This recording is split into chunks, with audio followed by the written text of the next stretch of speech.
Bienvenue dans cette lecture épique un peu différente des autres, puisque je vais te lire un morceau d'internet que j'ai imprimé sur une feuille.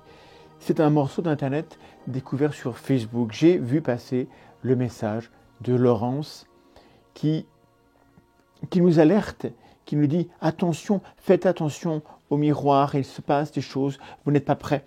Et je ne sais pas si tu es prêt, public. » Les miroirs dans la chambre à coucher, impact géobiologique. De nombreuses études géobiologiques au sein d'habitations accusent les miroirs et autres armoires à glace de bien des maux. Il y a eu des études publiées là-dessus, bien c'est sûr. Systématiquement, ceux-ci doivent être enlevés ou occultés lorsqu'ils sont placés dans une chambre. Les bienfaits de cette étrange pratique se font pourtant ressentir dès les premières nuits qui suivent la mise en application des conseils du géobiologue. Pourquoi ? Eh bien, parce que la glace est une antenne. Ah, ça tu ne le savais pas, hein ? Elle réfléchit les rayonnements en face d'elle et les concentre, augmentant ainsi leur intensité. Quand tu es devant un miroir, ça concentre la lumière et tu peux prendre des coups de soleil, hein, c'est connu. Un miroir de grande dimension déplace le réseau Hartmann. Les lignes du réseau se rapprochent, elles se resserrent et deviennent plus nocives. Plusieurs nœuds Hartmann peuvent alors apparaître sur un lit qui aurait pu initialement être situé en zone neutre entre les mailles du réseau Hartmann. Si tu ne connais pas les nœuds Hartmann, tu manques de culture, je n'y peux rien, c'est comme ça. Il suffit alors de déplacer la glace pour voir le réseau Hartmann reprendre sa place initiale et perdre sa nocivité. Ça tient un peu de choses finalement. Le miroir réfléchit les rayonnements et les concentre. C'est une tradition ancienne. Il est encore de coutume dans certaines régions de France de veiller dans une chambre le corps d'un défunt pendant 3 jours et 3 nuits. Je ne sais pas si ça c'est beaucoup, hein, mais bon, apparemment encore. Les glaces, comme le veut la tradition, sont alors voilées. On met un plaid dessus. Si ce geste se perpétue sans qu'on en connaisse vraiment la raison, celui-ci n'est pourtant pas dû au hasard. De tout temps, les employés des pompes funèbres, il y a eu des pompes funèbres de tout temps, déjà, ça tu l'ignorais aussi. On apprend des choses, hein. J'adore apprendre des choses. Toi aussi, j'espère.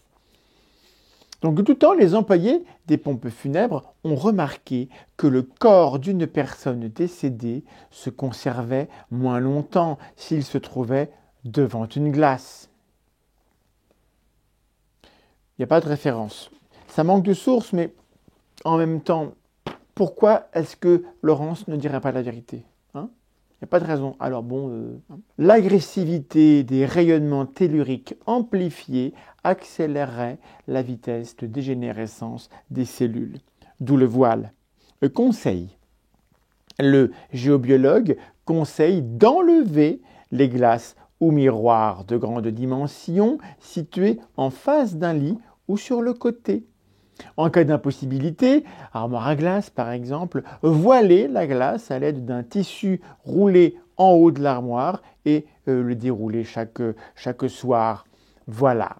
Laurence continue, elle nous dit « J'ai pu constater aussi que les miroirs sont des portes d'accès et de regard utilisées par des personnes malveillantes en magie ou tout autre travail négatif occulte. » Et donc, elle conseille de faire un peu de ménage. Et donc, pour le ménage, vous oubliez le pchit et le chiffon. Non.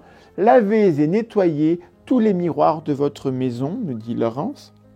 Mettez les pieds du miroir dans du gros sel s'ils sont trop grands afin que le sel absorbe les énergies négatives accumulées. Alors, elle ne définit pas ce que c'est que trop grand, mais vous saurez tout vous-même ce que ça veut dire. Brûler de l'encens ou de la sauge tout autour. Tant pis si toutes ces fumées ne sont pas très bonnes pour la santé, parce que, en fait, si elles le sont, certainement, d'une manière ou d'une autre, parce que Laurence est quand même géobiologue. Alors, moi j'ai confiance. Voilà, donc devant et derrière. Hein. On brûle de l'encens ou de la sauge devant et derrière le miroir. Couvrez tous les miroirs de votre chambre la nuit. Ça, c'est important parce que la nuit, ça reflète la nuit. Demandez à ce que personne ne puisse se connecter et regarder au travers de ce miroir. Alors ça, elle ne précise pas, mais le protocole est certain. Vous vous mettez devant le miroir et vous dites « Je demande à ce que personne ne puisse se connecter et regarder au travers de ce miroir. » Si vous ne le faites pas, on ne sait pas qui va regarder. Ça. Bon. Demandez que personne n'ait accès à l'intérieur de votre demeure et que tout ce que la personne envoie comme énergie lui soit retourné pour enseignement. Et toc, c'est voilà, c'est de la magie quoi. Et donc Laurence donne l'adresse de son site. Vous pourrez le trouver si vous vous connectez à l'univers. Il vous donnera directement l'adresse, c'est sûr, il n'y a pas besoin de moi. Hein. Et donc elle se définit comme une semeuse d'amour au grand jeu de la vie. Aide à l'accroissement spirituel. C'est très rassurant. Voilà, c'était une petite lecture un petit peu légère sur les miroirs et le danger qu'ils représentent et qu'on ne soupçonne pas toujours. Voilà, prenez soin de vous et couvrez vos miroirs. Des bisous, à bientôt.